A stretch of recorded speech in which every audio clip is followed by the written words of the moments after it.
Dear students, all of you good morning. കഴിഞ്ഞ ക്ലാസ്സുകളിൽ second മോഡ്യൂളിലെ ടോപ്പിക്സിനെ കുറിച്ചായിരുന്നു നമ്മൾ ഡിസ്കസ് ചെയ്തുകൊണ്ടിരുന്നത്. ആ ഒരു മോഡ്യൂളിൽ കുറച്ച് പോർഷൻസ് കൂടി കംപ്ലീറ്റ് ചെയ്യാൻ ബാക്കിയുണ്ട്. അത് നമുക്ക് വഴിയെ കംപ്ലീറ്റ് ചെയ്യാം. സോ ഇന്നത്തെ ഒരു ക്ലാസ്സിൽ ഞാനിന്നിവിടെ ഡിസ്കസ് ചെയ്യാൻ പോകുന്നത് തേർഡ് മോഡ്യൂളിലെ ഫസ്റ്റ് പോർഷൻ, അതായത് ഡാംസുകളെ കുറിച്ചാണ്.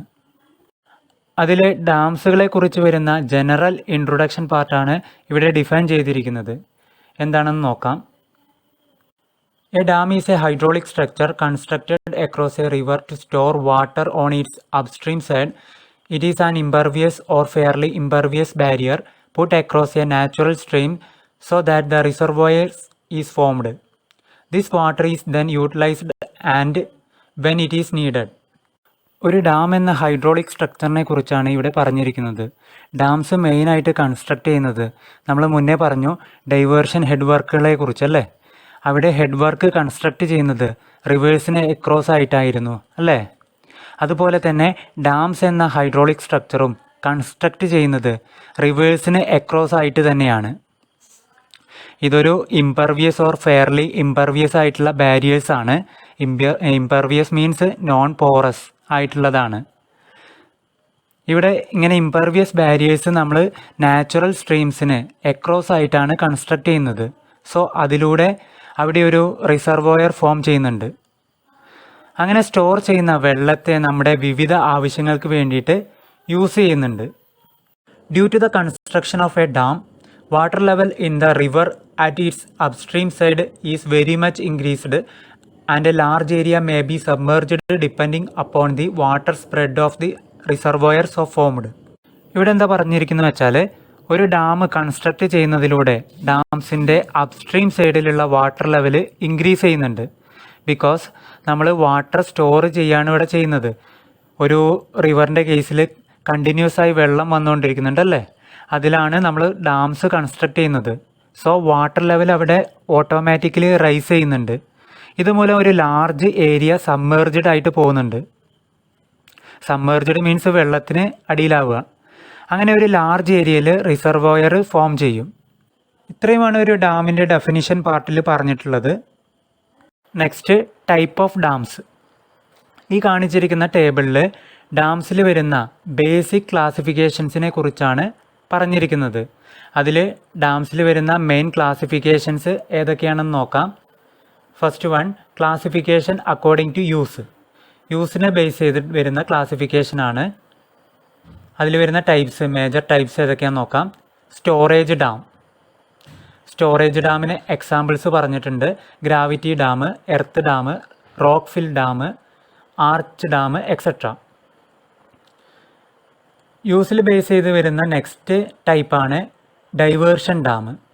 ഡൈവേർഷൻ ഡാമിന് എക്സാമ്പിൾസാണ് വെയർ, ബാരേജ്. അതുപോലെ തന്നെ അതിൽ തന്നെ വരുന്ന ലാസ്റ്റ് ടൈപ്പാണ് ഡിറ്റൻഷൻ ഡാം. ഡിറ്റൻഷൻ ഡാംസിന് എക്സാമ്പിൾസ് ആണ് dike, water spreading dam, rock fill dam. അതുപോലെ തന്നെ നെക്സ്റ്റ് ക്ലാസിഫിക്കേഷനാണ് classification by hydraulic design. Hydraulic ഡിസൈനിനെ ബേസ് ചെയ്തിട്ട് വരുന്ന ഡാംസിൻ്റെ ക്ലാസിഫിക്കേഷൻസിനെ കുറിച്ചാണ് ഇനി പറയുന്നത്. അതിൽ വരുന്ന രണ്ട് ടൈപ്പാണ് overflow dam, non overflow dam. Overflow ഡാമിന് എക്സാമ്പിളാണ് സ്പിൽവേസ്. നോൺ ഓവർഫ്ലോ ഡാംസിന് എക്സാമ്പിളാണ് ഗ്രാവിറ്റി ഡാം. അതുപോലെ തന്നെ ലാസ്റ്റ് ക്ലാസിഫിക്കേഷനാണ് ക്ലാസിഫിക്കേഷൻ ബൈ മെറ്റീരിയൽസ്. മെറ്റീരിയൽസിന് ബേസ് ചെയ്തിട്ട് വരുന്ന ഡാംസിൻ്റെ ക്ലാസിഫിക്കേഷൻ. അതിലും മെയിനായിട്ട് രണ്ട് ടൈപ്സാണ് വരുന്നത്, റിജിഡ് ഡാമും നോൺ റിജിഡ് ഡാമും.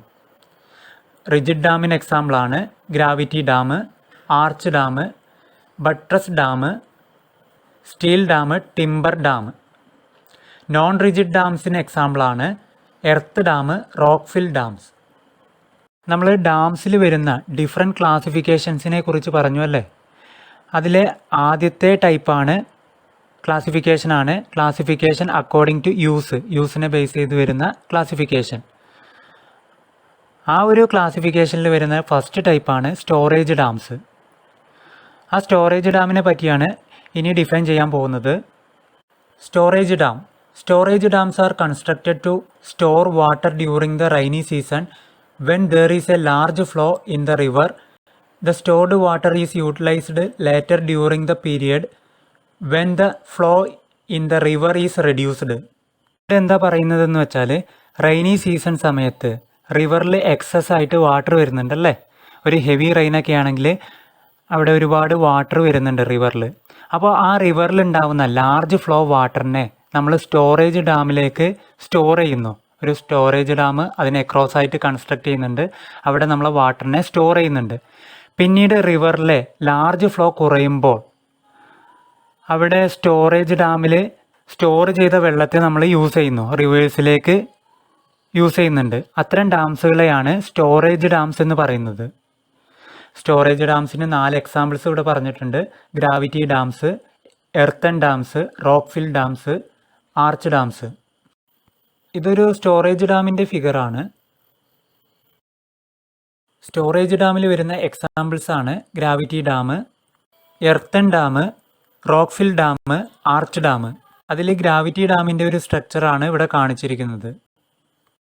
ഇതൊരു എർത്തൻ ഡാമിൻ്റെ ഫിഗറാണ്. ഇതൊരു റോക്ക് ഫിൽ ഡാമിൻ്റെ ഫിഗറാണ്.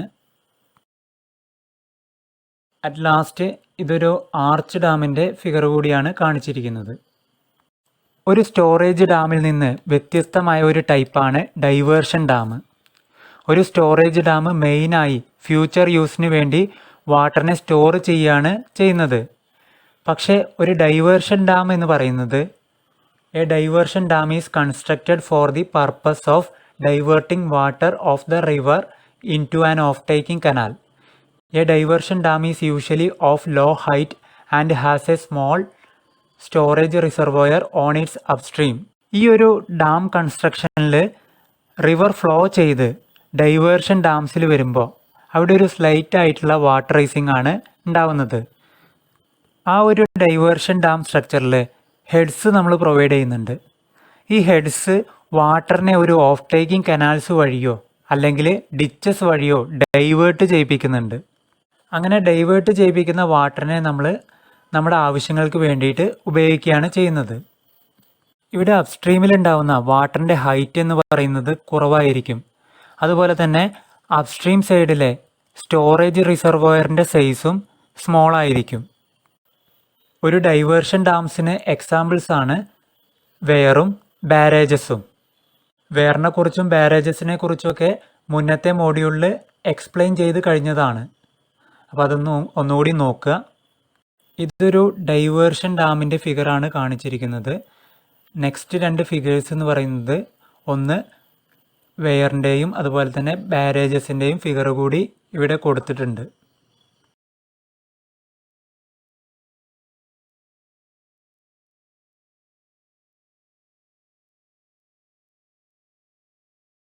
ക്ലാസിഫിക്കേഷൻ അക്കോർഡിംഗ് ടു യൂസിൽ വരുന്ന 3rd ടൈപ്പാണ് detention dam. Detention dams are constructed for flood control. A detention dam retards the flow of water in the river on its downstream during by storing flood water. The water retained in the reservoir is released gradually at controlled rate. ഒരു detention dam മെയിനായിട്ട് construct ചെയ്യുന്നത് flood സമയത്ത് ഉണ്ടാകുന്ന വെള്ളത്തെ store ചെയ്യാൻ വേണ്ടിയിട്ടാണ്. അതുപോലെ തന്നെ ഈ ഒരു ഫ്ലഡ് കണ്ടീഷൻ കഴിഞ്ഞാൽ വെള്ളത്തെ ഗ്രാജുവലി ആയും സേഫായും റിലീസ് ചെയ്യും. ആ ഡാമിൽ നിന്ന് റിലീസ് ചെയ്യുന്നുണ്ട്. അപ്പോൾ ഇവിടെ നടക്കുന്നത് ഫ്ലഡിനെ കൺട്രോൾ ചെയ്യുന്ന ഒരു ആർട്ടിഫിഷ്യൽ സ്റ്റോറേജിങ് ആണ്. ഇതുവഴി ഒരു റിവറിൻ്റെ ഡൗൺ സ്ട്രീം സൈഡിലുണ്ടാവുന്ന ഡാമേജസ് നമുക്ക് റിഡ്യൂസ് ചെയ്യാൻ സാധിക്കും. ഈ ഒരു ഡിറ്റൻഷൻ ഡാംസിൽ മെയിനായിട്ട് യൂഷ്വലി ആയിട്ട് കൺസ്ട്രക്ട് ചെയ്യുന്നത് 2 ടൈപ്സ് ഓഫ് ഡിറ്റൻഷൻ ഡാംസ് ആണ്. ഒന്നാമത്തേത് വെള്ളത്തെ താൽക്കാലികമായി സ്റ്റോർ ചെയ്യുന്നതും ഒരു ഔട്ട്ലെറ്റിലൂടെ റിലീസ് ചെയ്യുന്നതുമായ ഡാംസ് ആണ് ഫസ്റ്റ് വരുന്നത്. അതുപോലെ തന്നെ വെള്ളത്തെ റിലീസ് ചെയ്യുന്നുമില്ല, ഒരു ഔട്ട്ലെറ്റ് സ്ട്രക്ചറും പ്രൊവൈഡ് ചെയ്യാത്ത ഡിറ്റൻഷൻ ഡാംസ് ആണ് സെക്കൻഡ് ടൈപ്പിൽ വരുന്നത്. ഇങ്ങനെ നമ്മളൊരു ഡിറ്റൻഷൻ ഡാം പ്രൊവൈഡ് ചെയ്യുന്നത് കൊണ്ട് ആ ഒരു ഏരിയയിൽ ഉണ്ടാകുന്ന സീപ്പേജ് കൂടുതലായിരിക്കും അല്ലേ. വെള്ളം കൂടുതൽ കെട്ടി നിൽക്കുന്നതുകൊണ്ട് അവിടെ ഉണ്ടാകുന്ന സീപ്പേജ് ലോസ് കൂടുതലായിരിക്കും. അതുവഴി അഡ്ജോയിനിങ് ഏരിയയിലുള്ള വെൽസിലൊക്കെ വാട്ടർ ലെവൽ ഗ്രാജുവലി ഇൻക്രീസ് ചെയ്യും. അപ്പോൾ ഈ ഏരിയയിലൊക്കെ ലിഫ്റ്റ് ഇറിഗേഷൻ്റെ സാധ്യത കൂടും. ഇതൊരു ഡിറ്റൻഷൻ ഡാമിൻ്റെ അഡ്വാൻറ്റേജ് ആണ്. ഒരു ഡിറ്റൻഷൻ ഡാമിൻ്റെ എക്സാമ്പിൾ പറഞ്ഞിട്ടുണ്ട്, ഡെബ്രിസ് ഡാം.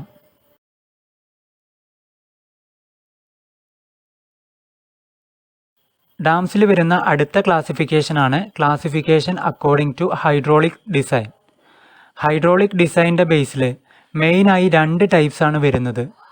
അതിൽ ആദ്യത്തേതാണ് ഓവർഫ്ലോ ഡാമും രണ്ടാമത്തേത് നോൺ ഓവർഫ്ലോ ഡാംസും. അതിൻ്റെ മീനിങ് ഇതിൻ്റെ പേരിൽ തന്നെ ഉണ്ട്. അപ്പോൾ നമുക്ക് ഇവ രണ്ടിലും വരുന്ന ഡിഫറൻസ് എന്തൊക്കെയാണെന്ന് നോക്കാം. Overflow dams. An overflow dam is the one which is designed to carry surplus discharge over its crest.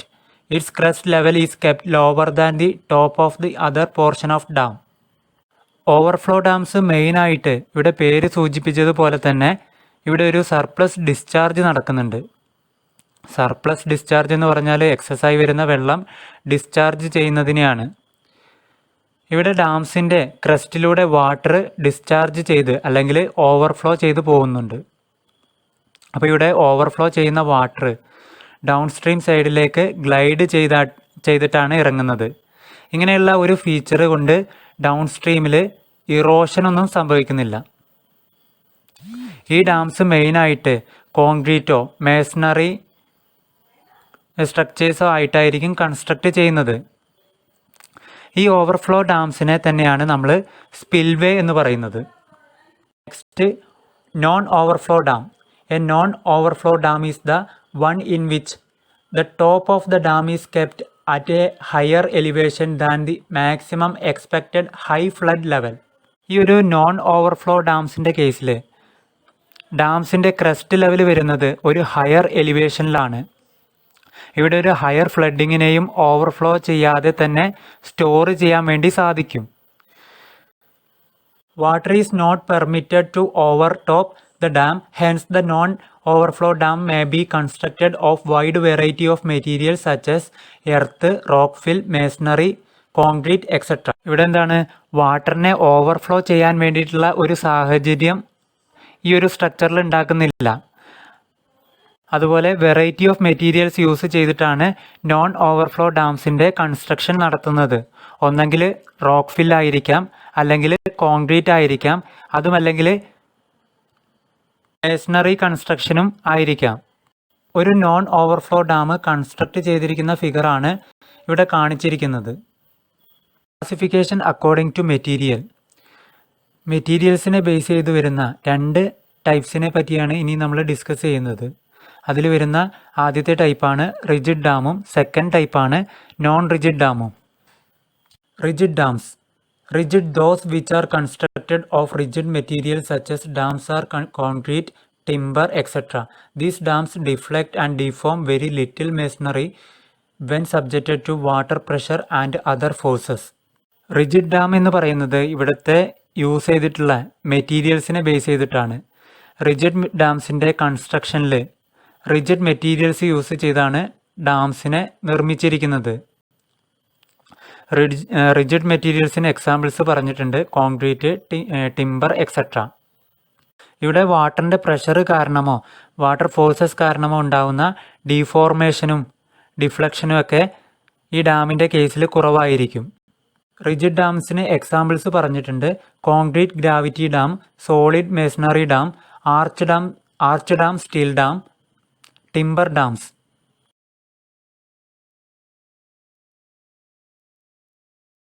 Non-rigid dams. Non-rigid dams are those which are constructed of non-rigid materials such as earth and or rock fill. There are relatively large settlements and deformations in a non-rigid dam. ഈ dams construct ചെയ്തിരിക്കുന്നത് non rigid ആയിട്ടുള്ള materials use ചെയ്തിട്ടാണ്. Non rigid മെറ്റീരിയൽസിന് examples ആണ് earth, rock fill എന്നിവ. ഇവിടെ water pressure കാരണം large സെറ്റിൽമെൻറ്റ്സും അതുപോലെ തന്നെ ഡീഫോർമേഷൻസ് ഒക്കെ സംഭവിക്കുന്നുണ്ട്. അപ്പോൾ ഈ നോൺ റിജിഡ് ഡാംസിൽ വരുന്ന എക്സാമ്പിൾസ് ആണ് ഈ താഴെ കൊടുത്തിട്ടുള്ളത്, എർത്ത് ഡാമും റോക്ക് ഫിൽ ഡാമും. ഇതിലൊരു ക്ലാസിഫിക്കേഷനും കൂടിയും വരുന്നുണ്ട്, അത് ഞാൻ ആ ടേബിളിൽ ഉൾപ്പെടുത്തിയിട്ടില്ല, എങ്കിൽ കൂടി നിങ്ങൾ ഇതും കൂടി ഒന്ന് എഴുതണം. Classification according to structural behaviour. Structural behaviour അനുസരിച്ച് ഡാംസിനെ മെയിനായി 5 ആയിട്ട് ക്ലാസിഫൈ ചെയ്തിട്ടുണ്ട്. based on structural behavior, dams are classified as first one gravity dam, second one arch dam, third buttress dam, fourth earthen dam, last one rock fill dams.